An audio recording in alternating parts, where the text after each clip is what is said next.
I play guitar and sing and songwrite in Bon Bon Vivant. And I'm Jeremy from Bon Bon Vivant, play saxophone. Awesome. So you guys are playing at the Big Easy Blues Cruise. How does performing on a water change the energy? Well, we're a little wobbly, which is kind of, I like it. It adds to the grooves. Huh, baby? It's the playing with whiskey on water is it's dicey but fun. It's actually really fun to see the audience like static and the world go by behind. Right. Killer. It's like a good scenic route for you guys, not just for everybody else, because I like how the view right here, you guys get to see all of the gorge going up and down. Yeah, really. I would spin around to look at Deacon, the drummer, and the whole setting was just entirely new. There was a few moments where that equilibrium's a little funky, but I think it works. I love it. I think you guys did a great job. I loved the set. So, I mean, hey, great job. And your guys' shows feel very theatrical. What makes Bon Bon Vivant set more than just a concert, and it brings in that theatrical element? Man. I think one of the things that we both love about music is like the energy transference of it all. So songs, I don't know, there's a lot of lyrics that Abby's throwing at the audience, I think, at once. And just trying to provide some kind of energy and joy in this really strange world is really fun for us on the goal. Yeah, definitely. Yeah. I can see that too. Yeah, I mean, you guys come from a very unique part of America too, which is very cultural and very like speak your mind, say it how it is and stuff. So like you could definitely see that too in your guys' music and stuff, especially with her voice and everything. Very like rockabilly punk at the same time it's like within New Orleans, which I rarely ever get to see that. So it was just a really nice treat. And then you, the brass master, man, you are the brass master. So I mean, it's very unique and very cool. Love it. And so the festival describes your songs as emotional, witty, and a little macabre. I don't know if I'm saying that right. Why does that mix feel natural to you guys? I think that's pretty much the state of mind we're kind of always in. Is for me, songwriting is just it's a fun and cathartic experience to kind of talk about the things we're either personally experiencing or take with the history thrown into our current strange world. And so, but all in all, I want to communicate joy, right? But also refer to the just the strangeness of the world. And so I think that's where that duality comes from. So yeah, was that what you think? Yeah, absolutely. Okay. Great answer. And Odetta is your guys' newest release. What were you guys trying to step into with that song? You know, we thought that one was kind of going to be a little bit of a B-side, and we were trying to figure out how to record it. I've always loved the song. Abby writes all the songs we play, and I end up doing a lot more within the recording process. And it's just such a beautiful love song about how a sailor kind of goes mad on the way back to finding a siren that he falls in love with. And so it's this interesting story, and we were trying to do justice by it sonically, and we ended up talking to Jon Cleary, who's an incredible, New Orleans R&B pianist, and he agreed to play on it, and it really transformed the song into something really, really special. That's awesome. Yeah. That's awesome. It's amazing to just listen to Abby slowly go mad through that song. It's madness within greatness. I love it. And Here We Go feels like a call to a movement. What kind of movement does this song create live? Well, I love that. That's nice to hear. I think the birth of it was just being on tour as a band and the highs and lows. And you just commit to this craft and this lifestyle. And there are times it can be challenging, and you check your ego all the time. And then there's also this sense that this is what we want to do. So we just continue to go forward through challenging times and conflicts and strange, wonderful, weird times. And Here We Go is meant to kind of look over at your friend or your partner or your lover and you just commit to going through it together as friends, or you know, and it was just sort of that moment where, as things got a little hotter in the thought, we want this, so we committed to this lifestyle, and so that's where it comes from. Right. Here we go. And it's more of a commitment from the lifestyle. It becomes of who you guys are, really. You guys have put literally your feelings, your lives, and your everything into your guys' work, and it really does show. So thank you guys for that. So Sin Eater has a darker tone to it. How do you balance shadow and celebration in your guys' music? That's what I'd say. That is the cross section of kind of what we're trying to communicate. It's our favorite world. That's it. Because I think there's, call it naive, but I feel like I'm only just now coming to terms with life is long, and it's going to be celebration and tragedy back and forth. And so I sort of perceive us as just telling the stories of a lot. Right. So Sin Eater came out of just a few years of really tragedy, of letting loved ones go on to the next wherever, and committing to being there in that seat, which is a hot seat, and knowing that it was a privilege and an honor to be in that position.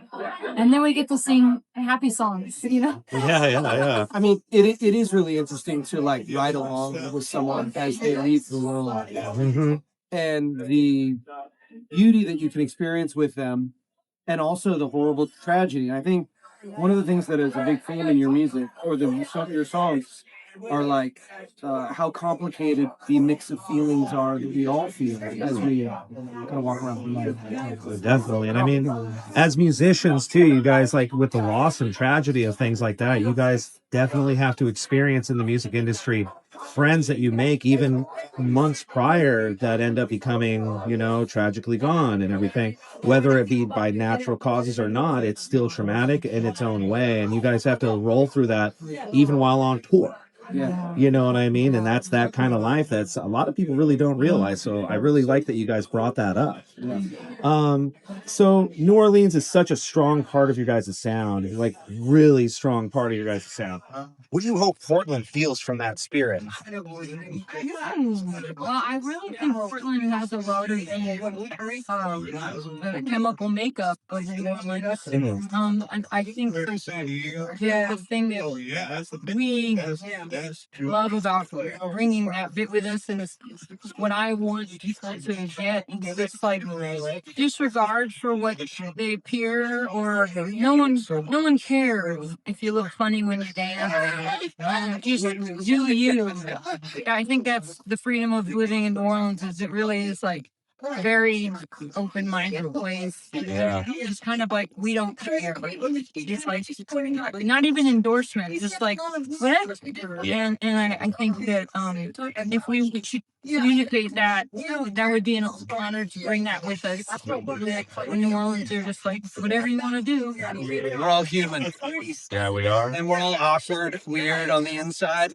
And the goal is to push that onto the outside. It's fun. Definitely.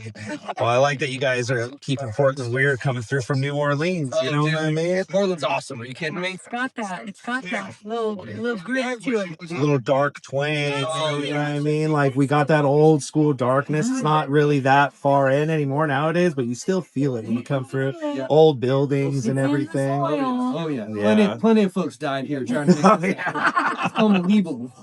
And then also it's really fun to be amongst the string bands, and that kind of like in the way that New Orleans horn music touches punk rock and touches rockabilly and touches funk and singer-songwriter music and Americana. You guys do the same thing. The instrumentation's a little different, but it still touches all these places. And I think there's a lot of overlap for sure. Yeah, it's like we're sister states, and people don't realize it until they realize it. I love it. And your guys' band feels like very communal on stage. Like you guys are just like one big happy family. You guys are very like close. Like she fool them again. Like she turned around and she said, you know, like pointing to the drummer and pointing out to the scenery.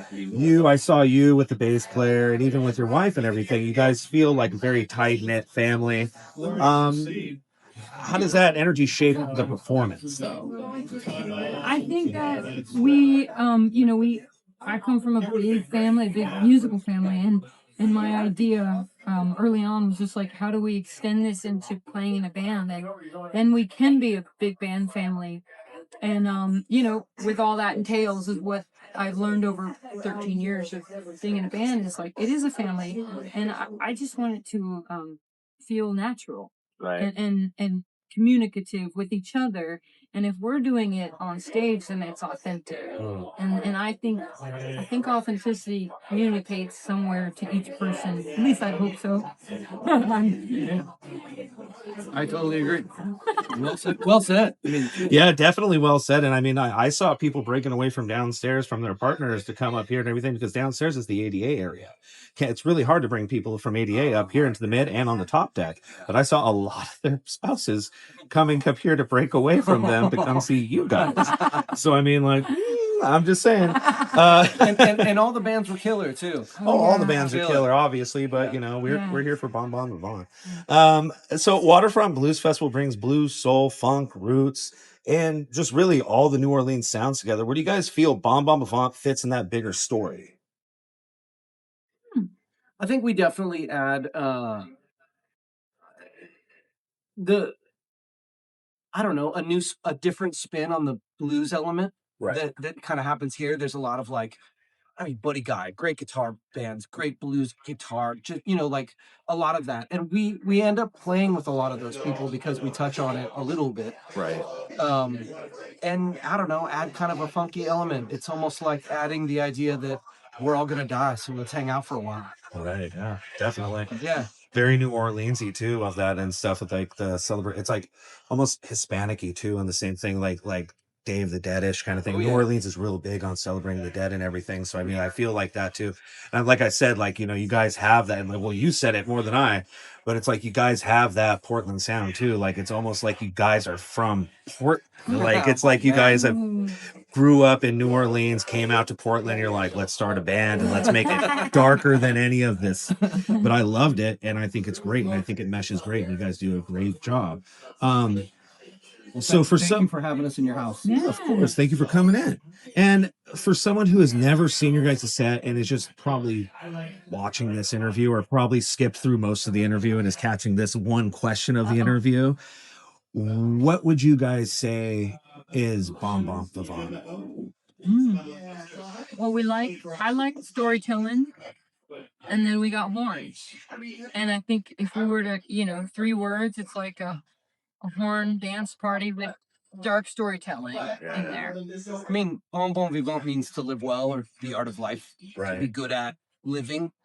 And I think one of the elements is that it's easy to make that, push that into a happy idea, like be good at life. We eat wine and drink cheese. And, life should be merry. And Abby adds a lot of, I think, in her songwriting, the richness of like all the other things that life is too, but it's messy and it's big and it's still happy and it's still beautiful, even though it is messy. And so we encourage people to get messy. I love that's a great response. Any final thoughts? Oh, well, this is a beautiful city you have, and we've been getting to come out every summer now. I think this is 5 or 6, and it's just a treat to begin to kind of break in and see people returning to our shows. And I think there's a receptiveness to the people here that feels familiar, like New Orleans. No one, people are open to being affected, and that's really awesome. Yeah, and Shay, thank you so much for having us, man. Well, thank you guys for sitting down with me and giving me this time. Dude, I'm so excited to see, the platform grow, and the fact that you're trying to help musicians in music in a time when the music business is fucking bankrupt, and we appreciate it so much. It's fact. We're on the internet, right? Yeah. No, you can say whatever you want, really. Coast. Yeah. Fucking awesome. Yeah. Well, thank you guys so much. Thank you guys. Thank you.